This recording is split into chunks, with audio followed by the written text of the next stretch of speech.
16 বছরের ছেলে, 50 বছরের যুবতী নারী। তো এদের সম্পর্কের কিছু আলোচনা আমি তুলে ধরতেছি। তো প্রথমে তাদের নিজের মুখের কথাগুলো আপনার শুনে আসুন। এই যে মধু, এই যে তরমুজ। কি হয়েছে ভাই, ঘটনাটা একটু বলেন তো আমাদের। 16 বছরের পোলা আর 50 বছরের বয়স্ক মহিলা। 16 বছরের ছেলে আর এই যে 50 বছরের মহিলারে বিয়ে করছে।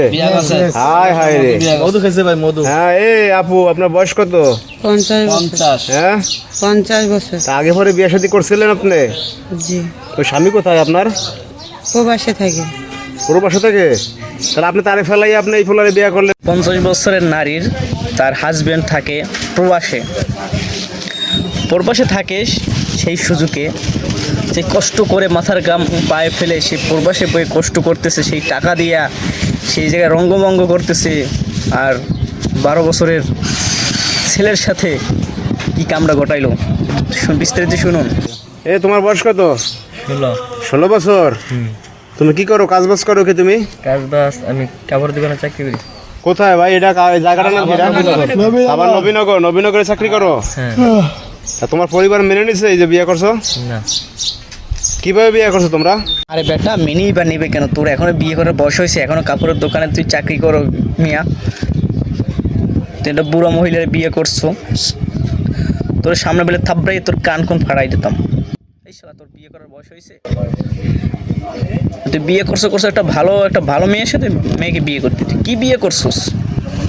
এবার কথা বলোস। তোমরা? ফেসবুকে প্রেম করে। হ্যাঁ, ফেসবুকে প্রেম করে? কি বলে এদের নাকি ফেসবুকে প্রেম হয়েছে। হ্যাঁ অবশ্যই, তো এই ফেসবুকে তো এই ধরনের প্রেম হয়। সামনাসামনি এভাবে তো আর কেউ মেনে নেবে না। ফেসবুকে এইভাবেই তো প্রেম হবে। কি করছে ভাই? এডিট করে 18 বছরের মাইয়া বানাই লাইছে। মানে 18 বছরের মাইয়া বানাইছে এডিট করে? হ্যাঁ, ওরা মেসেঞ্জারে দিয়েছে ফুলা তো পাগল। সবচেয়ে মজার বিষয় কি জানেন? কি? এই ছেলের যে বয়স 16 বছর না, ওনার মেয়ের বয়স হলো 13 বছর। হ্যাঁ, আপনার মেয়ের বয়স কত? 13 বছর। আপনার মেয়ের বয়স 13 আর জামাইয়ের বয়স? আমার হাসি পেয়ে গেল। ছেলের বয়স 16 বছর, ওই মহিলার মেয়ের বয়স 13 বছর। তো এটা কীভাবে সম্ভব?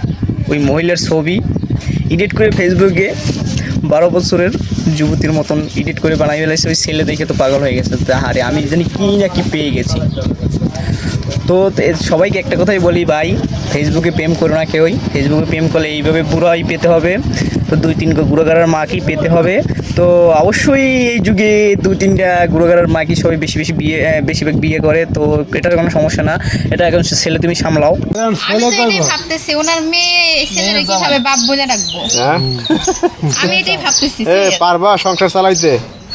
বাড়ি থেকে বাড়ি করে হ্যাঁ, পারবো না কেমন? দাড়ি মস্ত জ্বালায় নাই, কেমনে চালাবা? যেমনি তো চালাইতে হবে নিজে বুঝি। একটা কথা আছে না, উঠলো না দাড়ি পেয়ে গেল নারী। হায় হায়। তা যাই হোক, এখন শোনেন, কারণ কি আপনার জামাই লাগে ডিভোর্স হয়েছে নাকি? ছাইড়া দিয়ে আর দিয়ে দিছে। ছাড়া দিয়েছেন একবারে? সংসার করবেন না? কি করলো, তার প্রবাসী স্বামীকে ছাইড়ে দিয়ে শিশুকে বিয়ে করলো। হায় রে জীবন, কি বলবো। এখানে আমার বলার কিছু নাই, আর আপনাদের দর্শকের কিছু বলার কিছু নাই। এখানে তাদের জন্য দোয়া করবেন, এটাই আশাবাদী। তো এখানে আপনাদের কিছুই বলার নাই, করার নাই। আমরা পারবো শুধু দেখতে, চেয়ে দেখতে। আর কিছু কাপড় ব্লগেরা এটাকে ব্লগ করতে পারবে। তো এছাড়া আর কিছুই দেখি না। তো সাথেই থাকুন, ধন্যবাদ। আর এই পেজটিকে বেশি বেশি করে ফলো করবেন। এটা হচ্ছে আমার ফেসবুক প্রোফাইলে, এটাকে সবাই সাপোর্ট করবেন। ধন্যবাদ, আসসালামু আলাইকুম।